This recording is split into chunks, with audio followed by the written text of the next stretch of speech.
Welcome to our channel. Today we how to authorize Amazon KDP for royalties reporting and deposits. Quick tutorial step by step clearly. Open your web browser and go to the Amazon KDP login page.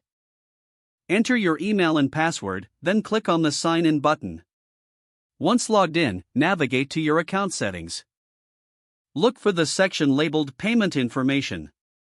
Click on the Add a Bank Account option.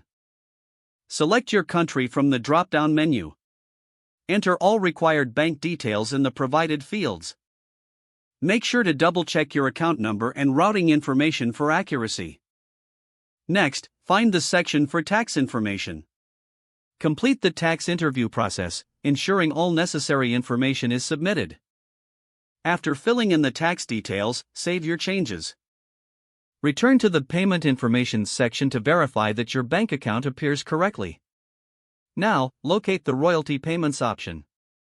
Ensure that your royalty payment preferences are set to deposit into your bank account. Review all your details once more to confirm everything is correct.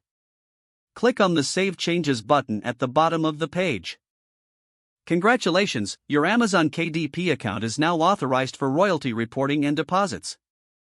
If the page does not load, refresh the browser or try again in a private or incognito window. Make sure you are using the correct email address, then retype it carefully to avoid small typos. If your password is not accepted, use the reset option and create a new strong password you can remember. Check your spam folder for verification or security emails, then complete any requested confirmation steps. Enable two-factor authentication if available to improve account security and reduce unauthorized access risk.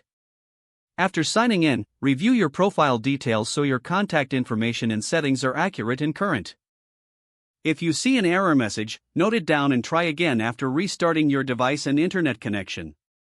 Log out when you finish, especially on shared devices, to keep your account and payment information secure.